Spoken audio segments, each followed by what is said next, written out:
នុទានចេញមុខសុំទោសពលរដ្ឋក្រោយពីនិយាយថាថៃរំលោភបំពានលើកម្ពុជាលោកអនុទានឆានវីរគុលបានសុំទោសចំពោះការលើកឡើងមួយដែលថាប្រទេសថៃក៏បានរំលោភបំពានមកលើកម្ពុជាផងដែរដែលឃ្លានេះបង្កឲ្យពលរដ្ឋថៃកើតទុកមិនសុខចិត្តជាខ្លាំងនិងបង្ហាញពីការខឹងសម្បារចំពោះនាយករដ្ឋមន្ត្រីរូបនេះ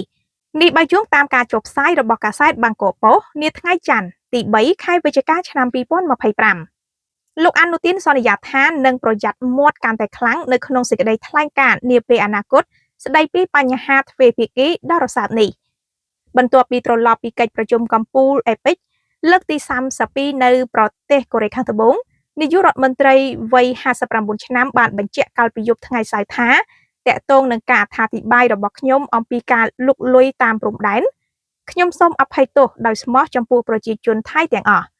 លោកអនុទានបានបន្ថែមថាខ្ញុំបន្ទោសខ្លួនឯងចំពោះកំហុសរបស់ខ្ញុំនិងចំពោះការខកខានក្នុងការប្រាស្រ័យតាក់ទងច្បាស់លាស់ខ្ញុំនឹងប្រុងប្រយ័ត្នបន្ថែមទៀតដើម្បីការពារកំហុសនាពេលអនាគតខ្ញុំសូមទោសដែលបណ្ដាលឲ្យមានការព្រួយបារម្ភនិងការយល់ច្រឡំលោកបានសង្កត់ធ្ងន់ថាប្រទេសថៃនឹងមិនបាត់បង់ទឹកដីឬអធិបតេយ្យភាពណាមួយឡើយហើយរដ្ឋាភិបាលនឹងប្រើប្រាស់រាល់វិធានការដែលមានរួមទាំងគណៈកម្មាធិការព្រំដែនទូទៅ GBC គណៈកម្មការព្រំដែនចម្រុះថៃកម្ពុជា JBC និងគណៈកម្មាធិការព្រំដែនតំបន់ OBC ដើម្បីរក្សាសន្តិភាពនិងស្ថិរភាពនៅតាមព្រំដែនទន្ទឹមនោះលោកក៏បានអះអាងដែរថា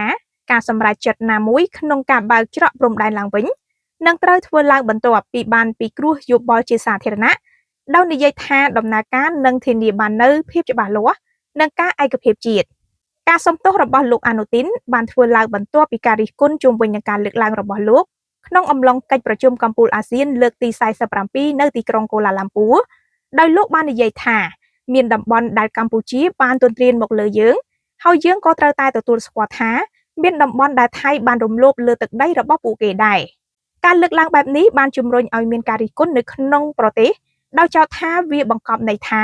ប្រទេសថៃបានទទួលខុសចំពោះភាពតានតឹងព្រំដែនថ្មីៗនេះយ៉ាងណាលោកអនុទានក្រោយមកបានបំភ្លឺថាចេតនារបស់លោកគឺចង់សង្កត់ធ្ងន់លើកិច្ចសហប្រតិបត្តិការនិងដំណាភភាពរវាងប្រជាជាតិទាំងពីរមិនមែនដើម្បីទទួលកំហុសនោះទេ